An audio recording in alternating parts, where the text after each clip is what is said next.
ਦੋ ਭਰਾ ਸਨ ਸਕੇ, ਇੱਕ ਪਿਓ ਦੇ ਪੁੱਤਰ, ਇੱਕ ਮਾਂ ਦੇ ਜਾਏ, ਇੱਕੋ ਘਰ ਦੇ ਵਿੱਚ ਬੜੇ ਇਤਫਾਕ ਸਲੂਕ ਦੇ ਨਾਲ ਇਕੱਠੇ ਰਹਿੰਦੇ ਸਨ।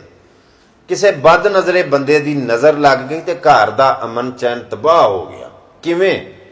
ਵੱਡਾ ਭਰਾ ਜਿਹੜਾ ਸੀ ਉਹ ਫਿਰਨ ਟੁਰਨ ਵਾਲਾ ਸੀ, ਬਾਹਰ ਅੰਦਰ ਜੀਆਂ 'ਚ ਬਹਿਣ ਖਲੋਣ ਵਾਲਾ ਸੀ, ਤੇ ਜਿਹੜਾ ਨਿੱਕਾ ਸੀ ਨਾ ਉਹ ਮਾਲ ਡੰਗਰ ਵਾਲ, ਜ਼ਮੀਨ ਭਾਂਡੇ ਵਾਲ, ਡੇਰੇ ਡੰਡੇ ਵਾਲ, ਘਰ ਬੂਹੇ ਵਾਲ ਧਿਆਨ ਤੱਪਾ ਰੱਖਦਾ ਸੀ। ਇੱਕ ਦਿਨ ਇੱਕ ਸ਼ੈਤਾਨ ਜਾ ਕੇ ਬਹਿੰਦਾ ਨਿੱਕੇ ਭਰਾ ਕੋਲ ਤੇ ਆਂਦਾ, ਗੱਲ ਸੁਣ, ਆ ਸਵੇਰ ਤੋਂ ਲੈ ਕੇ ਸ਼ਾਮ ਤੱਕ ਗੋਹੇ ਦੇ ਵਿੱਚ ਖੱਜਲ ਹੁੰਨਾ ਤੂੰ, ਪੈਲੀਆਂ ਦੇ ਵਿੱਚ ਧੁੱਪੇ ਜ਼ਲੀਲ ਹੁੰਨਾ ਤੂੰ, ਘਰ ਦਾ ਬਾਹਰ ਦਾ ਸਾਰਾ ਨਿਜ਼ਾਮ ਚਲਾਨਾ ਤੂੰ, ਆ ਵੱਡਾ ਲਾਲਾ ਤੇਰਾ ਸੁੱਕਾ ਹੀ ਚੌਧਰੀ ਬਣਿਆ ਫਿਰਦਾ। ਚੰਗੇ ਉਹਦੇ ਕੰਨ ਭਰੇ ਉਸ ਕੀ ਆਂਦੇ ਨੇ, ਚੁੱਕ ਪੱਥਰ ਵੀ ਪਾੜ ਛੱਡ ਦੇਗੀ, ਆ ਵੇਖਿਓ ਕੀ ਬਣਨ ਲੱਗਾ ਜੇ। ਇਹਨੇ ਆਖਿਆ, ਹੋ ਯਾਰ ਗੱਲ ਤੇ ਤੇਰੇ ਵਾਲੀ ਠੀਕ ਹੈ, ਆ ਘਰ ਦਾ ਬਾਹਰ ਦਾ ਸਾਰਾ ਨਿਜ਼ਾਮ ਮੈਂ ਚਲਾਨਾ, ਵੱਡਾ ਲਾਲਾ ਐਵੇਂ ਸੁੱਕਾ ਹੀ ਚੌਧਰੀ ਬਣਿਆ ਫਿਰਦਾ, ਅੱਜ ਇਹਨੂੰ ਸ਼ਾਮੀ ਆ ਲੈਣ ਦੇ ਸਹੀ।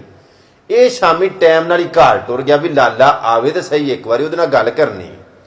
ਸ਼ਾਮੀ ਜਦੋਂ ਲਾਲਾ ਆਇਆ ਨਾ ਤੇ ਉਹਦੇ ਸਾਹਮਣੇ ਅੱਜ ਢਾਕਾਂ ਤੇ ਹੱਥ ਰੱਖ ਕੇ ਖਲੋ ਗਿਆ। ਉਹ ਲਾਲਾ, ਘਰ ਦਾ ਬਾਹਰ ਦਾ ਨਿਜ਼ਾਮ ਚਲਾਵਾਂ ਮੈਂ, ਗੋਹੇ ਦੇ ਵਿੱਚ ਸਵੇਰ ਤੋਂ ਲੈ ਕੇ ਸ਼ਾਮ ਤੱਕ ਖੱਜਲ ਹੋਵਾਂ ਮੈਂ, ਪੈਲੀਆਂ ਦੇ ਵਿੱਚ ਧੁੱਪੇ ਜ਼ਲੀਲ ਹੋਵਾਂ ਮੈਂ, ਤੂੰ ਸੁੱਕਾ ਹੀ ਚੌਧਰੀ ਬਣਿਆ ਫਿਰਨਾ ਹੈ।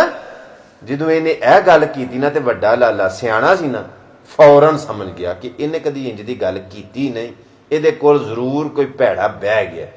ਉਹ ਵੱਡਾ ਆਂਦਾ, ਗੱਲ ਸੁਣ, ਜੇ ਮੈਂ ਚੌਧਰੀ ਹੈ ਵੀ ਆ ਨਾ ਤੇ ਤੇਰੇ ਸਿਰ ਤੇ ਆ, ਹੋਰ ਨਹੀਂ ਤੇ ਮੇਰੀ ਚਦਰਾ ਕਾਦੀ ਚਦਰਾ ਹੈ। ਇਹ ਆਖਣ ਲੱਗਾ, ਮੈਨੂੰ ਗੱਲਾਂ ਨਾ ਮੁਤਮਿਨ ਨਾ ਕਰ, ਆ ਚਦਰਾ ਵਾਲੀ ਜਿਹੜੀ ਤੂੰ ਲੱਠ ਚੁੱਕੀ ਹੈ ਨਾ, ਇਹ ਉਰਾ ਮੈਨੂੰ ਦੇ ਨਾ, ਤੇ ਮਾਲ ਡੰਗਰ ਵਾਲ ਤੇ ਪੈਲੀਆਂ ਦਾ ਤੇ ਸਾਰਾ ਕੰਮ ਸਵੇਰ ਤੋਂ ਲੈ ਕੇ ਤੇ ਕਰਨਾ ਹੀ। ਉਹਨੇ ਆਖਿਆ, ਜੀ ਠੀਕ ਹੈ, ਮੈਂ ਤੇ ਅੱਗੇ ਹੀ ਇਹ ਚਾਹੁੰਦਾ ਸਾਂ ਕਿ ਮੇਰੇ ਵਾਲੇ ਥਾਂ ਚੌਧਰੀ ਸਾਹਿਬ ਤੁਸੀਂ ਹੋ, ਠੀਕ ਹੈ। ਆ ਸਵੇਰੇ ਨਾਲ ਦੇ ਪਿੰਡ ਨਾ ਇੱਕ ਫੌਤਗੀ ਹੋ ਗਈ ਤੇ ਫਿਰ ਫਾਤਿਹਾ ਆਖਾਂ ਜਾ ਕੇ।